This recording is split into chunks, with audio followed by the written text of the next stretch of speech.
आदरणीय अभिभावकों और प्यारे विद्यार्थियों, आप सभी को जेटीसी इंस्टीट्यूट की तरफ से सादर अभिनंदन।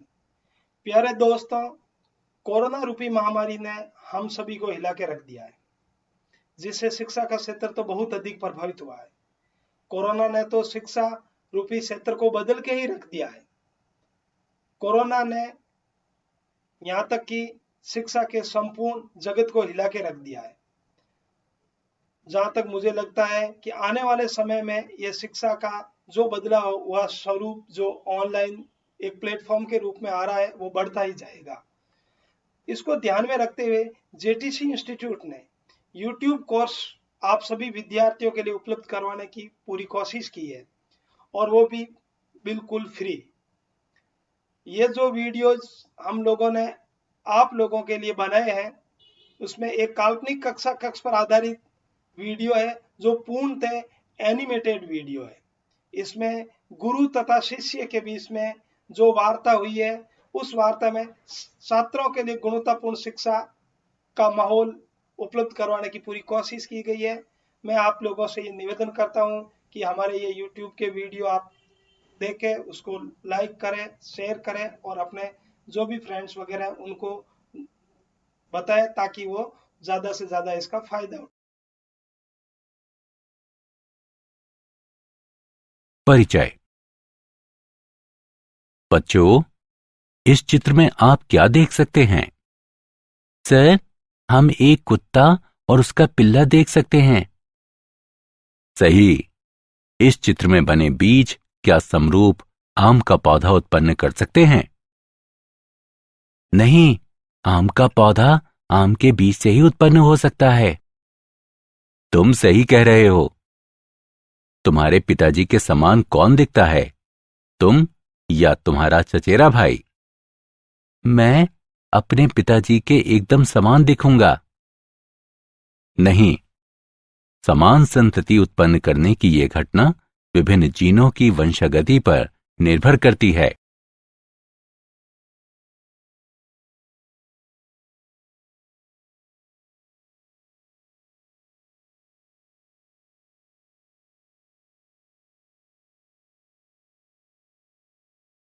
उद्देश्य।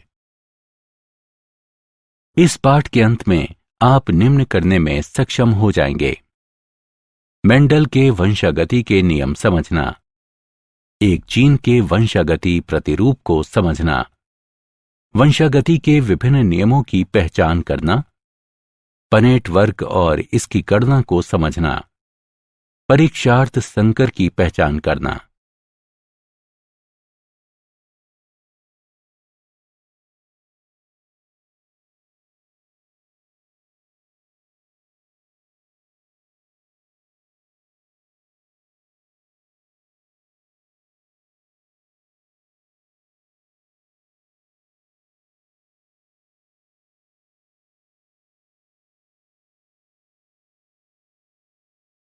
मेंडलवाद। मेंडल को आनुवंशिकता का जनक कहा जाता है। उन्होंने पाइसम सेटाइवम यानी मटर की 7 किस्मों पर प्रयोग किया।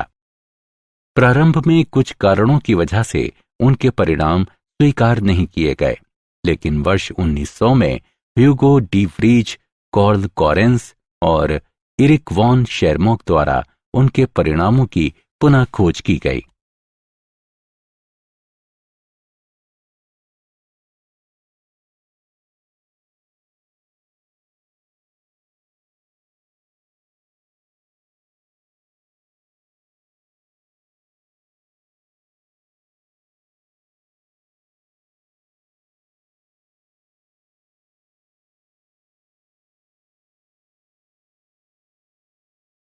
पाइसम सेटाइवम मटर का पौधा, इसके 7 विशेषक।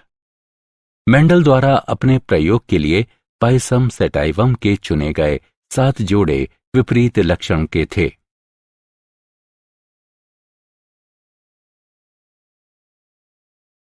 मटर का पौधा ही क्यों?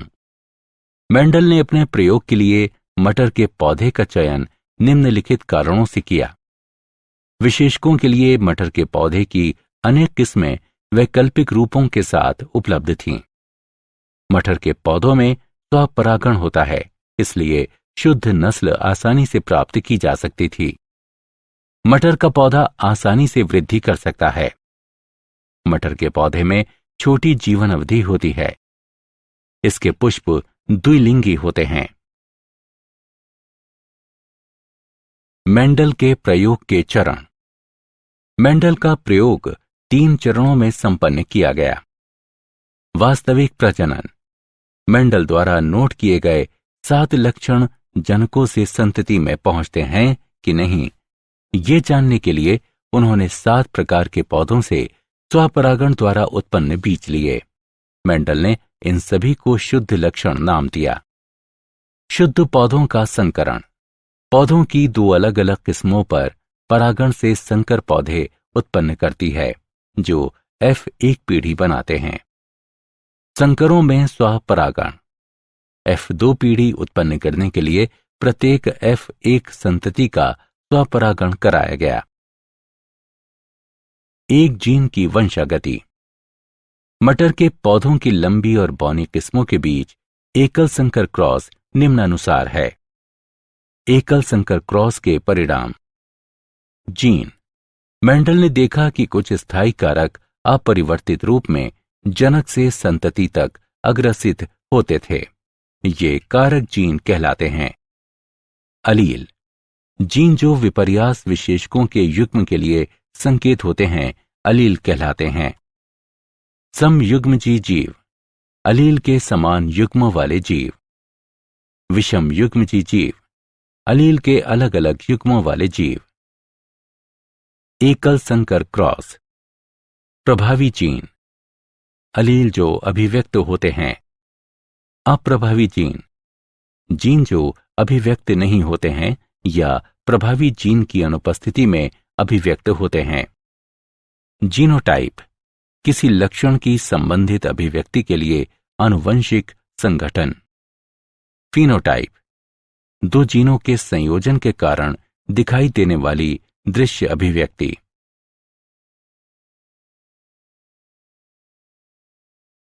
विसंयोजन के लक्षण।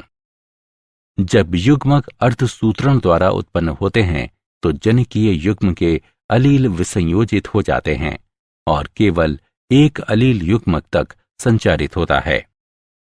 अलील का यह विसंयोजन एक यादृच्छिक प्रक्रिया है और इसलिए युग्मक में कोई एक अलील होने की संभावना 50% होती है।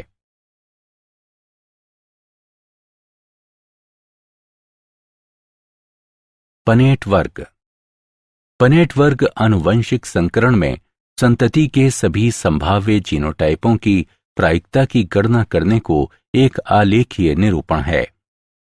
उदाहरण के लिए बड़ा टी छोटा टी यानी नर का क्रॉस, बड़ा टी छोटा टी यानी मादा एक आंतरिक F1 संकरण है। निम्नानुसार पनेट वर्ग बनाने के लिए एक जनक के अलील के एक सेट को सबसे ऊपर रखें और दूसरे जनन के अलील का दूसरा सेट एक तरफ रखें।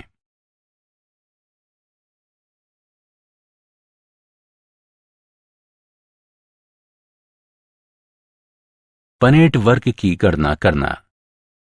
निम्नलिखित उदाहरण में दर्शाए गए रूप में अलील को केवल एक साथ जोड़कर संतति की अलील संरचना का निर्धारण करें। इस तरह के संकरण से F2 पीढ़ी में निम्नलिखित परिणाम प्राप्त होंगे। 3 लंबे पौधे और 1 पौना पौधा। 3/1 फिनोटाइप अनुपात। 1 समयुग्मजी लंबा, 2 विषम युग्मजी लंबे और 1 समयुग्मजी पौना पौधा यानी 1/2/1 जीनोटाइप अनुपात। परीक्षार्थ संकरण। संतति का जीनोटाइप इसके प्रजनन अप्रभावी प्रकार के साथ संतति द्वारा ज्ञात किया जा सकता है। ऐसा संकरण परीक्षार्थ संकरण कहलाता है। उदाहरण के लिए लंबे पौधे के फिनोटाइप में जीनोटाइप 2 बड़े टी या बड़ा टी छोटा टी हो सकता है। इसका जीनोटाइप निम्नलिखित तरीके से निर्धारित किया जा सकता है। पहली स्थिति में सभी पौधे लंबे होते हैं। इस प्रकार परीक्षार्थ पौधे का जीनोटाइप 2 बड़े टी हैं। दूसरी स्थिति में लंबे और बौने पौधे 1/1 के अनुपात में उत्पन्न होते हैं।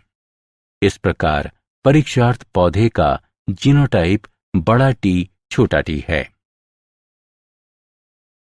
वंशागति के नियम। मेंडल के सिद्धांत या वंशागति के नियम हैं प्रभाविता नियम। इस नियम के अनुसार जोड़े में एक कारक स्वयं को अभिव्यक्त करता है और F1 पीढ़ी में दूसरे की अभिव्यक्ति को रोकता है। विसंयोजन नियम।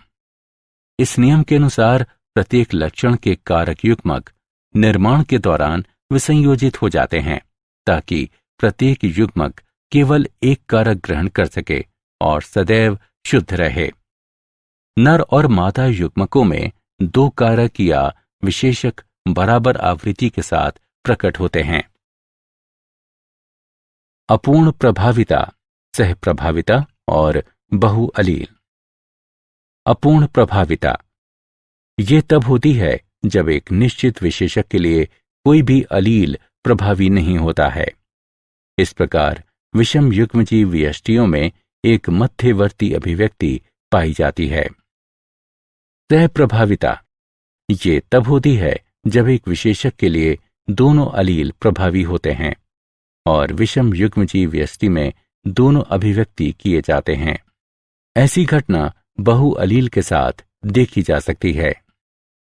बहुअलील ये एक विशेषक के लिए 3 अलील की उपस्थिति को संदर्भित करता है। उदाहरण, मानव रक्त में 3 अलील A, B, O होते हैं। द्विसंकर क्रॉस। एक ही समय पर अलग अलग विस्थलों पर 2 जीनों को ध्यान में रखते हुए 2 जीवों के बीच संकरण द्विसंकर क्रॉस कहलाता है, जैसा कि आरेख में दर्शाया गया है। द्विसंकर क्रॉस के परिणाम।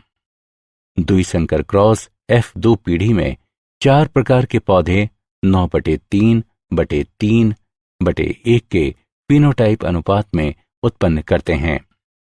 2 नए संयोजन उत्पन्न किए जाते हैं, गोल हरा और झुर्रीदार पीला। एक लक्षण की वंशागति दूसरे लक्षण की वंशागति से स्वतंत्र थी। स्वतंत्र अपव्यूहन का नियम।